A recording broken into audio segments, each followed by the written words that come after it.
자, 이번 시간에는 최근에 이런 질문을 주셨어요. 저에게 직접 상담을 모셔가지고 본인의 건물이 속해 있는 그런 시청하고 약간 다툼이 있는데 이 시청에서 이렇게 나온다. 관청에서 이렇게 나온다. 어떻게 되느냐? 이런 질문을 주셨던 부분이에요. 그게 뭐냐 하면 보신 것처럼 대규모 점포 관리자는 반드시 조합만 가능한 것이냐? 이 시청에서 대규모 점포 관리자가 되기 위해서는 꼭 조합을 만들어 오라는 거예요. 제 유튜브나 블로그 보시고 대규모 점포 관리자는 주식회사, 법인도 가능한 걸로 알고 만들어 갔는데 그거 안 된다고 보는 거예요. 이게 너무 답답하다는 것입니다.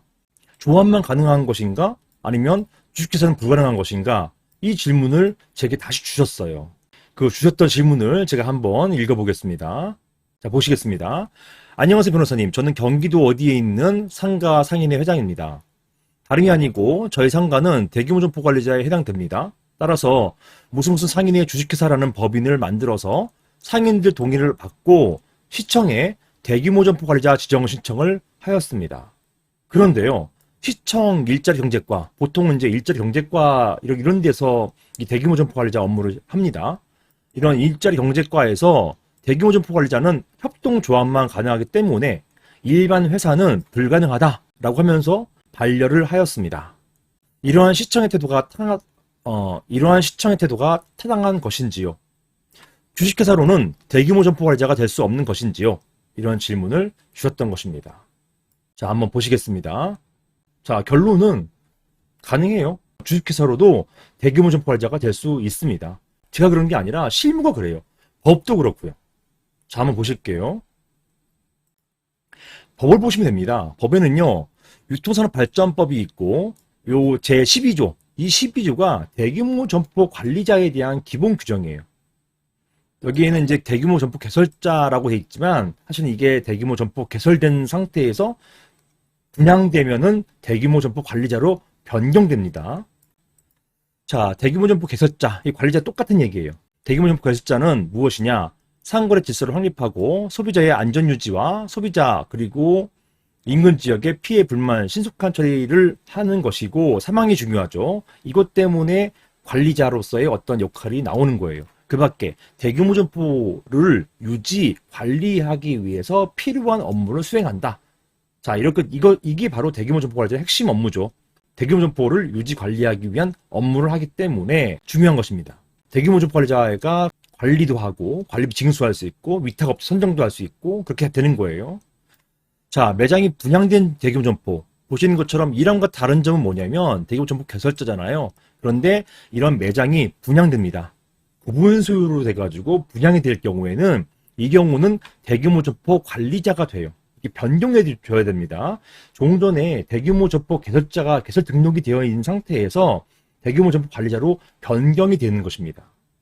자, 이렇게 변경된 대규모 점포 관리자는 어떤 업무를 수행하는 것인가? 여기에 대해서 이렇게 매장이 분양된 대규모 점포에서는 대규모 점포 관리자가 대규모 점포 개설자가 아니라 대규모 점포 관리자가 업무를 수행한다. 어떤 업무? 여기 있는 이런 업무를 수행한다는 것이에요.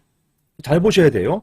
대규모 점포 개설 등록이 됩니다. 원래 건물 준공될 때 대규모 점포 개설 등록이 된 다음에 그런 상태에서 이게 분양되잖아요. 이 구분수자들이 이제 분양받지 않습니까? 호실별로. 이 경우에는 어떻게 되느냐? 대규모 점포 개설자가 아니라 대규모 점포 관리자로 변경해야 돼요. 그래서 여러분들 보시면 대규모 점포 개설 등록만 돼 있지 대규모 점포 관리자로 변경 안 된 경우가 많이 있습니다. 이 경우 속히 변경하셔야 돼요. 이렇게 대규모 점포가 분양된 경우에는 대규모 점포 개설자가 아니라 대규모 점포 관리자가 바로 위와 같은 이러한 관리 업무를 수행한다라는 것입니다. 그리고요, 이런 대규모 점포 관리자가 될 수 있는 요건을 상세하게 나열해 놓고 있어요. 다음과 같습니다. 자, 요 보시는 것처럼 1호, 2호가 있고요. 그 다음에 2호는 가나다라. 이렇게 4개의 항목으로 나뉘어 있습니다. 요게 바로 대규모 점포 관리자가 될 수 있는 요건이에요. 첫 번째, 매장 면적 2분의 1을 직영하는 자, 보통 이마트나 하나로마트나 이렇게 어떤 상가 대규모 점포를 2분의 1 이상 직영하는 자가 있을 경우에는 그 직영하는 자가 대규모 점포 관리자가 되는 거예요. 만약에 2분의 1 이상을 직영한 자가 없을 경우에는 자, 다음 네 가지의 유형이 있습니다. 어떤 유형으로 대규모 점포 관리자가 될 수 있는가? 첫 번째, 여기에는요, 빨간 글씨만 보면 돼요. 민법 또는 상법에 따른 법인. 이 뭡니까? 민법에 따른 법인은 비영리법인, 상법에 따른 법인은 영리법인. 이게 뭐예요? 주식회사 여기 들어가 있잖아요. 주식회사, 유한회사, 합자회사 다 여기 포함되어 있는 것이에요. 이게 뭐냐? 대규모 점포 관리자가 될 수 있다는 얘기예요. 해당 대규모 점포, 여기에 입점상인 3분의 2 이상의 동의를 얻어서 설립한 이런 민법 또는 상법에 따른 법인, 이 주식회사도 대규모 점포 관리자가 될 수 있다라는 것입니다. 그래서 사실 답은 나왔어요. 주식회사 불가능? 아니다. 된다라는 것입니다. 하지만 연이어 보겠습니다. 참, 여기에서 중요한 게 또 하나 있어요. 여기 보시면 법문에는 이렇게 3분의 2, 입점 3인 3분의 2 동의를 얻어서 설립한 이런 법인이라고 돼 있어서 3분의 2 동의를 얻어서 어떤 법인을 설립해야 되는 것처럼 나와 있지만 판례는 그렇게 안 봅니다. 이건 대법원까지 올라갔어요. 대법원까지 다 끝난 정리된 판례입니다. 뭐냐?